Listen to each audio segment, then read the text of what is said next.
Bom, vamos lá, gente. Desde ontem nós estamos acompanhando a questão do lançamento do edital de concessão da DESO. Assim, a gente entende bem, eu acredito, que toda polêmica, se ela se transformar nessa polêmica séria, consequente, com boas bases, a polêmica pode ser muito útil, o debate. Com relação a essa concessão da DESO, há os que dizem que privatizar é se livrar do problema para não ter trabalho. Os que são contra. Tem outros que são a favor. E eu sempre digo isso para você, depende. Depende de como o serviço está sendo prestado. São mais de 6 bilhões de reais da privatização. Agora, eu pergunto, é um bom questionamento natural também, esse dinheiro todo vai para onde? Em que ele vai ser aplicado? Qual é a garantia também da melhora do serviço prestado? Será que dá para piorar? O que já é muito ruim, porque eu acabei de falar aqui, nós colecionamos reclamações, mas será que isso melhora também? Será que essa é uma solução? São perguntas que fazemos. A Jéssica Cruz já está com a gente. Hoje o governo do estado explica o que é essa concessão e Jéssica Cruz tem mais informações relacionadas a esse tema sempre tão polêmico, né, Jéssica? O que a gente debate, o que a gente discute, o que a gente conversa, vamos ver se a gente encontra um denominador comum afinal. Seja bem-vinda, boa tarde, querida. Oi, Sérgio. Boa tarde para você, boa tarde para quem nos acompanha. Nós estamos desde ontem com essa pauta aqui no Balanço Geral Sergipe, trazendo ontem, trouxemos o posicionamento do Sindicam e hoje nós vamos entender também o lado do governo através da agência Desenvolve-se, para a gente entender o que é essa concessão e também esse edital. O que vem com esse edital? A gente conversa aqui com Milton Andrade, ele que é o diretor-presidente da agência Desenvolve-se, que está à frente de toda essa negociação.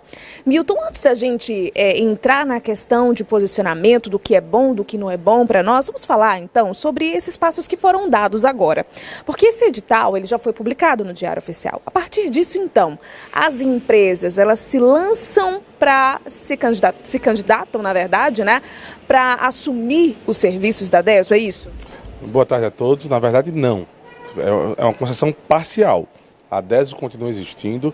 Hoje nós temos 4 atividades na parte de água e esgoto. Quais são essas 4 atividades? Captação da água bruta, tratamento da água, distribuição e tratamento do esgoto. A DESO continua existindo e continua operando as 2 primeiras atividades, a captação da água bruta e o tratamento. A distribuição da água e o tratamento do esgoto, que são justamente os locais que precisam de mais investimentos e onde a DESO tem se mostrado menos eficiente, será concedido para que um parceiro privado explore essas atividades. Então, na verdade, a concessão é parcial e não é total. Agora, essas empresas elas têm um valor mínimo para se lançarem nessa candidatura à licitação. Esse valor é de aproximadamente 2 bilhões? Isso, um pouco menos que 2 bilhões, 1 bilhão 850 é o valor mínimo de outorga. A modalidade do leilão adotado é de maior outorga, ou seja, a empresa que apresentar o maior valor para que tenha o direito de explorar essa concessão parcial será a empresa vencedora. Temos uma boa expectativa de concorrência, fizemos 2 roadshows aqui no Brasil e um roadshow em Nova York recentemente, todos 3 roadshows muito bem prestigiados, muito bem procurados pelas empresas. Temos convicção que será entre os melhores cases de sucesso de concessão parcial de saneamento do Brasil. Agora, esse valor que vai ser pago por essa empresa, esse valor ele vai ser utilizado como? Como é a distribuição dessas porcentagens também? Um percentual vai para a própria DESO, para que ela tenha capacidade de investir na parte que ela ficará responsável, como água, e captação da água bruta e o tratamento. Um percentual, uma boa parte, a metade vai para os municípios e a outra metade fica para o Estado. Esse valor deve ser gasto com projetos de infraestrutura, obras de infraestrutura ou pagamentos de precatório, ou seja, não pode ser gastado com despesas de custeio, como aluguel, com salários. Isso tem que ser feito de algo que traga um benefício permanente para a população. Ontem, como eu falei, nós ouvimos o Sindicam e eles questionaram os trâmites de todo esse processo. E o primeiro passo que eles falaram para esse trâmite, que segundo eles não foi cumprido, foi justamente ouvir uma audiência acessível, não tão rápida, mas mais aberta, mais ampla, um processo mais demorado também, para que essa concessão acontecesse. Vocês concordam com isso? Acham que deveriam ter tido mais tempo para esse diálogo, essa negociação, essa conversa com o sindicato e com toda a sociedade? De quantos anos precisam? Porque tem mais de 3 anos em estudo. Foi iniciado um estudo lá atrás, em 2016, que foi interrompido. Foi retomado o estudo no ano 2021 e 3 anos após, amplo debate, amplo estudo, validação do estudo, está sendo lançado edital. Houve consulta pública, com ampla participação, houve uma audiência pública que inclusive foi tumultuada pelo próprio sindicato, que não teve um melhor andamento porque houve tumulto pelo próprio sindicato, então não procede nenhum tipo de reclamação. Infelizmente a gente esbarra na parte de interesses menores ou em parte ideológica, que não se sustenta em pé no primeiro contra-argumento. Foi amplamente discutido com a sociedade, audiência pública, consulta pública por 30 dias, disponibilização de todo documento durante 30 dias. Então nós temos convicção que não somente o prazo legal ou os requisitos legais foram cumpridos, mas também o requisito do bom senso, com discussão ampla, com ampla divulgação e transparência de todo o processo. Eles também dizem que vocês utilizam como um case de exemplo o Rio de Janeiro, mas que a nossa realidade é totalmente diferente da do estado do Rio de Janeiro.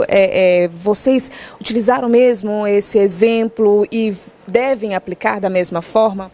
Não, o exemplo aplicado é de concessão parcial, como foi no Rio de Janeiro, como foi em Alagoas. E por que a nossa realidade é diferente? O Rio de Janeiro era matéria todos os dias, na televisão como aqui, os problemas da SEDAI. Falta de água, falta de esgoto, poluição da Lagoa Rodrigo de Freitas, nacionalmente conhecida. Hoje já tem vida na Lagoa Rodrigo de Freitas, tem peixe lá, mocheiro sumiu. Então as coisas evoluíram muito bem onde a concessão foi aplicada. Então assim, é um discurso que também não para em pé, não se sustenta, sem nenhum elemento, sem nenhum dado. É até difícil você contrapor um discurso vazio e dizer que nossa realidade é diferente. Diferente como? Lá deu certo, por que aqui não pode dar? Então, assim, é muito mais torcida contra do que de fato. Vai ter um processo de demissão voluntária? Esse processo de demissão voluntária já existia há mais de 10 anos, quase 15 anos na DESO. Na verdade, foi um pedido do próprio sindicato, em convenção coletiva, que existisse um PDV, um programa de demissão voluntária. Como diz o V, é de voluntário, adere quem quiser. E venceu em janeiro, não foi criado nesse governo. Foi criado há quase 15 anos, isso, a pedido do próprio sindicato. Aí, para criar uma desinformação, para confundir a cabeça da população, diz que tem alguma coisa a ver com esse processo. Nada disso. Existe há mais de 15 anos, é só comprovar, o próprio sindicato confessa isso, a pedido do sindicato. Aliás, em ata, o representante no Conselho da DESO dos funcionários pediu que fosse reaberto o PDV. Que o PDV fosse reaberto, que venceu em dezembro e o governo não prorrogou. Está em ata de reunião do Conselho da DESO esse pedido que os funcionários tenham mais uma vez uma oportunidade de aderir por motivos diversos, porque a indenização é boa, porque já querem seguir um outro segmento de trabalho, porque querem se aposentar, enfim. Mas não teria nenhuma relação com a concessão? Zero relação, tem 15 anos isso.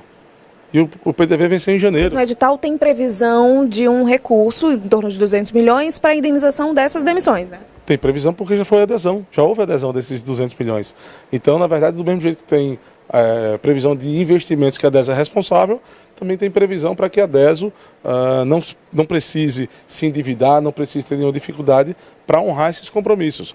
Então, na verdade, estamos utilizando uma oportunidade financeira de um recurso extraordinário para cobrir despesas extraordinárias, mas não tem nada a ver uma coisa com a outra. Só para a gente finalizar, os prazos, Milton, para a consolidação de todo esse processo.